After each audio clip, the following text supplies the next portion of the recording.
Babad ka ba parate sa ilalim ng araw? Hi mga idol, ako si Doc Doms.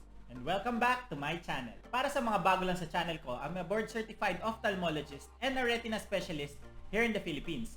So if you want medical and eye contents, please don't forget to hit that subscribe button and turn on that notification bell for more videos like this. And for today's video, pag-usapan naman natin ang epekto ng pagbabad sa araw sa ating mga mata.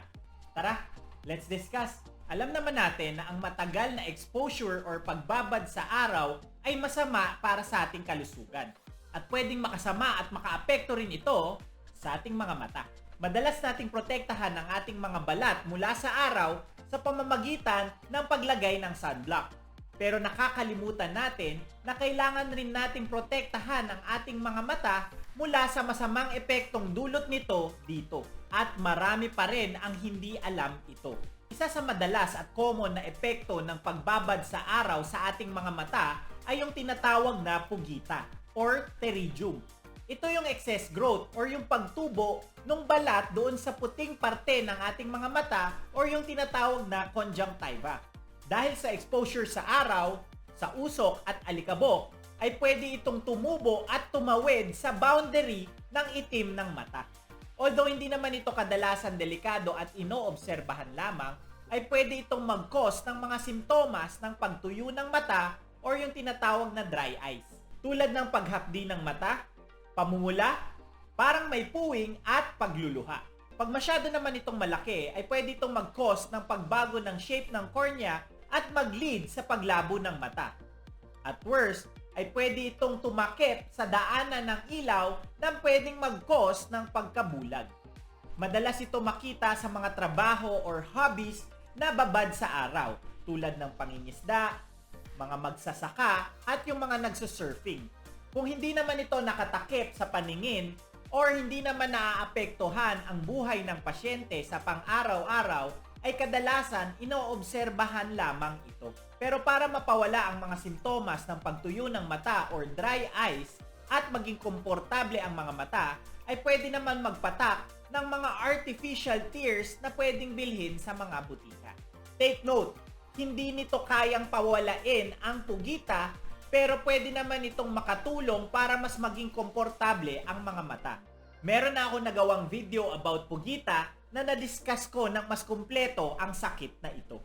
Next naman na common din na sakit na pwedeng makuha sa pagbabad ng araw ay yung tinatawag na katarata or cataract. Ito naman yung pagputi or pag-ulap nung klaro dapat na lente sa loob ng ating mga mata. At pwede nitong mablock ang pagpasok ng ilaw sa loob ng mata na maglilid sa pagkalabo nito or pagkabulag. Although lahat naman tayo ay pwede magkaroon ng katarata dahil ito ay age-related or normal na proseso ng pag-edad, usually mga 50s or 60s pataas, ay pwede itong makuha ng mas maaga or mas bata sa pagbabad sa araw. Ang ultraviolet rays kasi ng araw ay pwedeng mag-cause ng maagang damage sa lente ng mata na pwedeng mag-cause ng pag-ulap nito or katarata. Wala pa namang gamot na pinapatak or iniinom, kahit herbal or yung sinusuot daw na salamin na makakapagpawala at makakapagpagaling ng katarata. Kailangan itong operahan para matanggal yung nag-uulap na lente sa loob ng mata at palitan ito ng artificial na klaro na lente.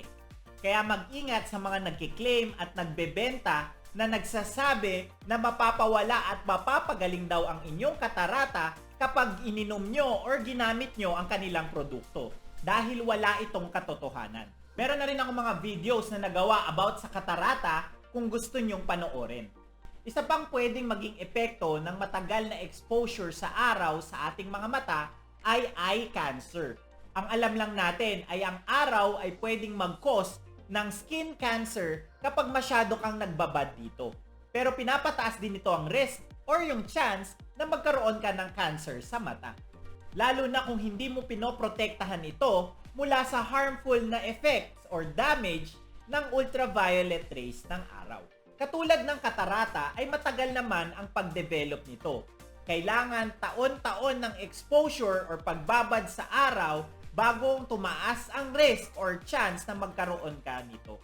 Para naman sa mas mabilis or instant na masamang epekto ng araw sa ating mga mata ay yung sakit na tinatawag na photokeratitis. Ito naman yung parang sunburn or pagkapaso nung cornea or yung pinakaharap na parte ng mata na pwedeng mag-cause ng paghapdi at sakit nito at pagkalabo. Lalo na kung titingin ka ng matagal sa araw or kahit sa reflection nito sa salamin or sa tubig. Bukod sa photokeratitis or yung pagkasunog or sunburn ng cornea, ay pwede rin magkaroon ng instant na damage sa parte ng mata na tinatawag na retina. Ito yung tinatawag na solar retinopathy, na kung saan nagkakaroon ng damage sa likod ng mata or sa retina tulad ng pagtitig mo kapag may solar eclipse na pwedeng mag-cause ng paglabo nito. Ito naman ay pwedeng gumaling ng kusa. Kaya lang mabagal at pwedeng umabot ng 3 to 6 months at pwede ring hindi complete recovery ang mangyari dahil sa permanent damage na naidulot na nito sa retina ng mata. Kaya siguraduhin na laging protektahan ang ating mga mata mula sa araw. Kaya ugaliing magsuot ng sunglasses or shades na may UV protection kapag lalabas sa arawan. Madalas kasi kapag bumibili tayo ng sunglasses ay hindi natin chine-check kung meron ba itong UV protection. Dapat pumili ng sunglasses na may 100% UV protection or UV 400 protection na kayang i-block ang UVA at UVB na ilaw. Hindi ibig sabihin na mas dark or iba-iba ang kulay ay mas makakapagbigay ito ng proteksyon. Kailangan merong 100% UV protection. Ang polarized naman na salamin ay pwedeng makatulong para mabawasan ng glare or silaw, pero hindi nito kayang ma-block yung UV light ng araw. At mas malaki ay mas okay para mas protektado ang inyong mga mata. Pwede ring magsuot ng mga malalaking sombrero para maprotektahan ang inyong mga mata mula sa araw. Tandaan, hindi porke maulap ay protektado na ang mga mata natin dahil pwedeng tumagos ang UV light dito. At kung hindi naman kinakailangan ay iwasan ng lumabas kapag masyadong tirik ang araw. Iwasan din ang pagtingin ng diretso dito or kahit sa reflection nito sa salamin or sa tubig. At kung balak manood ng solar eclipse ay kailangan magsuot ng special na salamin para dito. Hindi ibig sabihin na kapag nagsuot ka na ng sunglasses ay pwede ka na rin tumingin ng diretso sa araw. May special na salamin para sa pagnood sa solar eclipse. Bukod sa araw ay iwasan din yung mga higaan na may pampatan or yung para ikaw ay maging dark dahil nag-e-emit din ito ng ultraviolet light na same lamang ang risk na maidudulot nito sa inyong mga mata. Importante ang sunlight para sa ating kalusugan.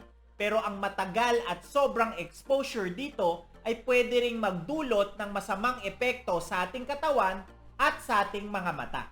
Kaya palagi ang proteksyonan ang inyong mga mata mula dito. And that's it for today's video.